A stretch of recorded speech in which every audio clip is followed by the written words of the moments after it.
I walked in like it was any other morning. Fluorescent light humming, radios whispering in their coded language, a room too small to hide anything for long.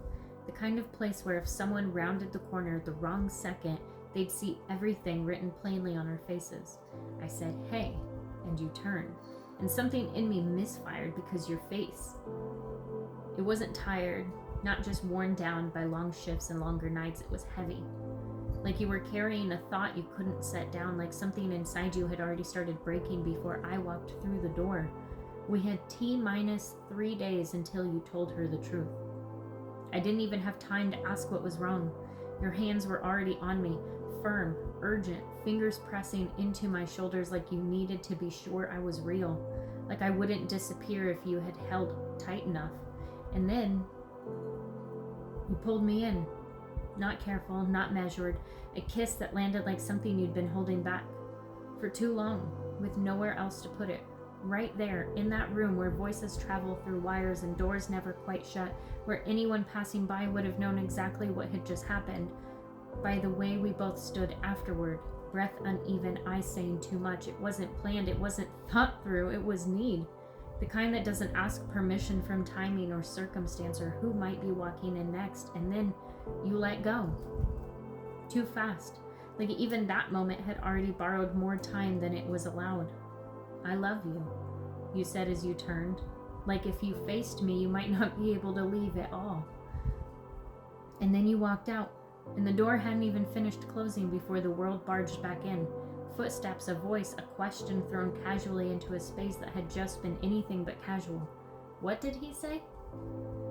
And me, standing there with your heart still trying to understand what had just happened, reached for something ordinary, something about, I don't know, work stuff.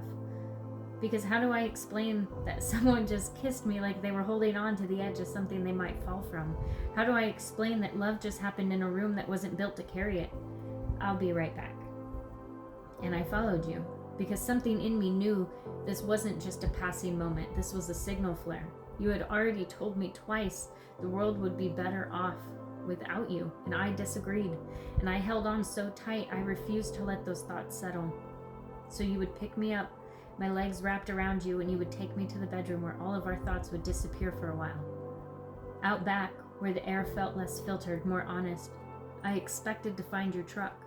Something simple, something that made sense, but instead, smaller, still, waiting, a vehicle already full of another version of your life, a woman in the front seat, 3 boys in the back, restless, alive, already pointed toward a sky that needed you.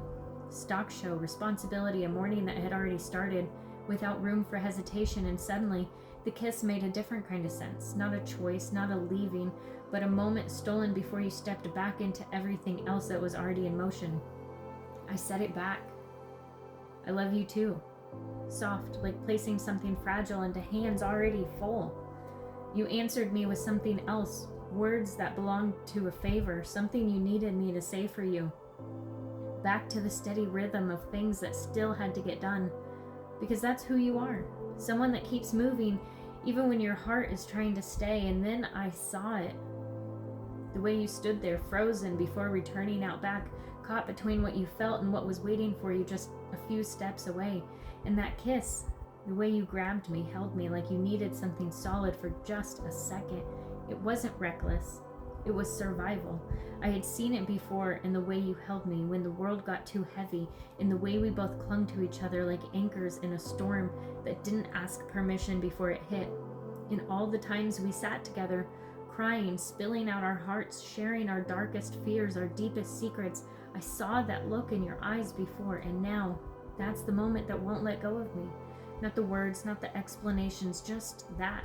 Your hands tight on my shoulders, your mouth finding mine like it was the only thing in a world that kept pulling you in every direction at once. And the way you turned back toward that waiting vehicle, not because you were choosing one life over another, but because some people carry everything at once and keep walking anyway.